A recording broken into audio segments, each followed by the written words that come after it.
নমস্কার। আমি একটি ওয়ার্কিং মডেল তৈরি করার চেষ্টা করেছি, যার সাহায্যে শিশুদের ভগ্নাংশের প্রাথমিক ধারণা দেওয়া যায়। একটু সময় নিয়ে এরকম মডেল প্রস্তুত করে নিলেই শিশুদের সামনে বারংবার উপস্থাপন করা যায়। শিশুদের মূর্ত ধারণা দেওয়াও সম্ভব হয় এবং শিশুরাও অনেক আনন্দ সহকারে শিখতে পারে। এইরূপ মডেল সহযোগে শিশুরা নিজ হাতে কলমে অভ্যাস করলে তাদের একটি স্বচ্ছ ধারণা তৈরি হবে ভগ্নাংশ সম্বন্ধে। আমি এখানে যে মডেলটি তৈরি করেছি সেটি শুধু লবের মানের পরিবর্তন হবে তাই নয়, আমরা হরের মানেরও পরিবর্তন করতে পারবো। এখানে আমরা প্রথমেই দেখিয়েছি ভগ্নাংশের 12টি ভাগ, অর্থাৎ হরের মান 12, আর একটি ঘর রং করলাম, অর্থাৎ লবের মান 1, অর্থাৎ 12 ভাগের 1 ভাগ। আমরা নিচে যে হোয়াইট বোর্ডটি ব্যবহার করছি সেটিকে বারংবার ব্যবহার করা যাবে, অর্থাৎ মোছা যাবে।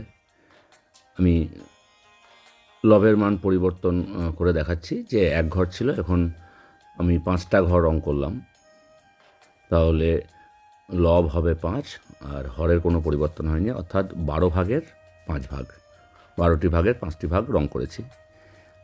আমি এবার হরের মানের পরিবর্তন করছি। 6 3 18, অর্থাৎ কোনো একটি সম্পূর্ণ অংশকে আমি 18টি ভাগে ভাগ করেছি। এর ভাগের মধ্যে আমি 1 2 3 4 5 6 7 8 9 9টি ভাগ রং করেছি, অর্থাৎ 18 ভাগে 9 ভাগ। শিশুরা এটি নিজে হাতে বারবার অভ্যাস করলে তাদের ভগ্নাংশ সম্বন্ধে একটি স্বচ্ছ ধারণাও তৈরি হবে। এবার আমি হরের মান দেখালাম 24, 4 6 24। আমি রং করলাম, নীল রং করেছি 5 ঘর এবং লাল রং করেছি, আমি নীল রং করেছিলাম 7 ঘর আর লাল রং করলাম 5 ঘর, 7 আর 5 12, অর্থাৎ 24 ভাগের 12 ভাগ। এবারে লবের মান পরিবর্তন করলাম, 24 ভাগের 16 ভাগ।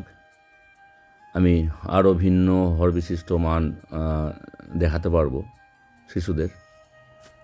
আমি এবার দেখাচ্ছি 6 5 30, অর্থাৎ একটি সম্পূর্ণ অংশকে 30টি ভাগে ভাগ করে নিয়েছি, যার 7 ঘর নীল রং, 9 ঘর লাল রং, 5 ঘর সবুজ রং দেখিয়েছি।